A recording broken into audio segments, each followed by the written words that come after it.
tenant union that we want to incorporate. We know that there are funds there. We have 90% of the tenants would have signed reservation forms for us to secure, own, maintain, and operate our homes. And this is what we are about. This is our vision, and we will not stop short of this.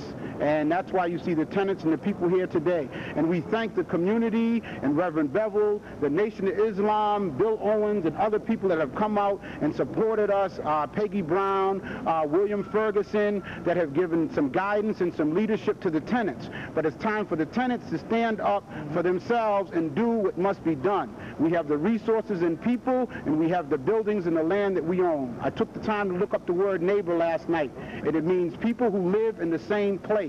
Okay. And the building is not the community, but the people that live in the building. And we have a community there for generations, 3 and 4 generations that have lived there when nobody cared. But now that the land is valuable and the biggest police station in the state of Massachusetts is being constructed less than 200 feet from our buildings, Northeastern University borders it, and hotels are going up, and the commuter rail runs by. Now they want to displace us and put us out and play games. But we will not be moved, because we have already been moved to organize in the spirit of the Million Man March for our children, for our elders, and for each other. So, Mr. Hall, you're saying that this issue of displacement has a lot to do with the location of the Mandela complex, and also this is a question of value in terms of some other agenda. It definitely does, and I would like to give a little bit of history. This whole situation around the Mandela situation here,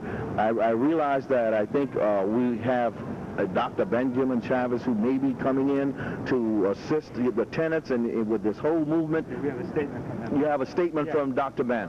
Yes. And what is that statement, sir? The statement from Dr. Ben Chavez, who is the executive director of the Million Man March, states, speaking on behalf of the National African American Leadership Summit, that's his organization now, I wish to state that we resolutely stand in solidarity with the residents of the Mandela Housing Project in Roxbury.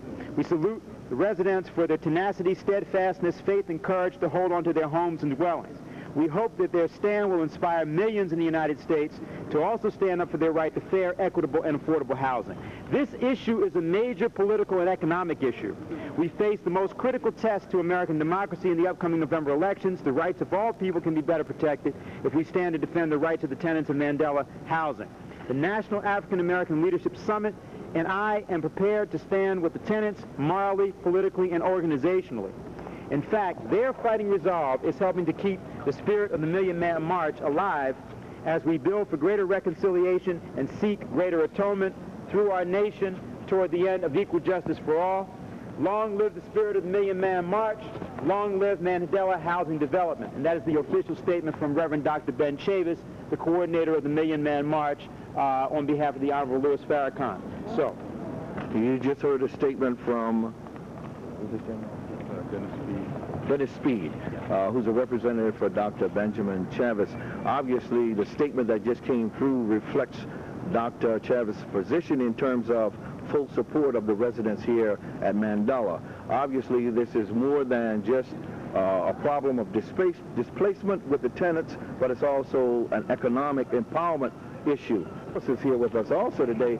Thelma, I know that you've been a part of this struggle for quite some time as a community activist, and also coming to the forefront, always being there for the community. What do you hope to see happen here today with having Reverend Bevel, who has come all the way in to give this organization support, and of course Mr. Speed just made a statement from Dr. Benjamin Chavez.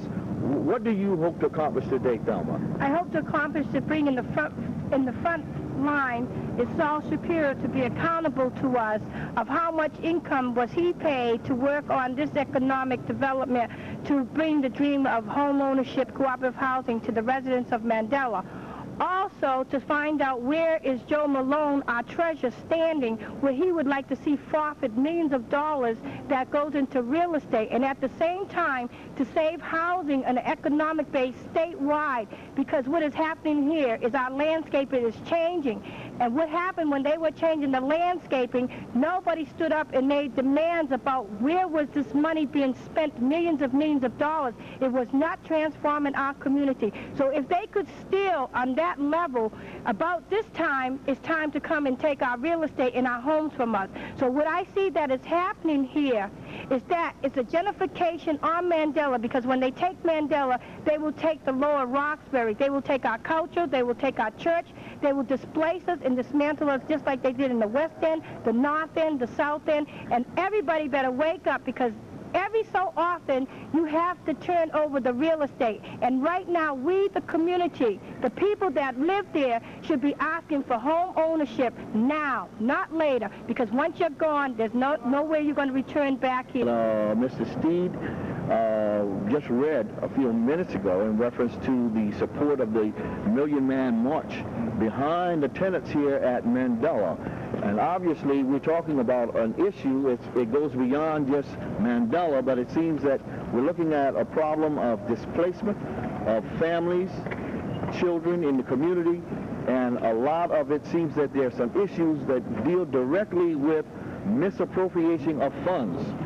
What are your feelings on this issue right now? Well, I'm over here as a representative of the Nation of Islam, and I can only say that we're here to support the rights of the people.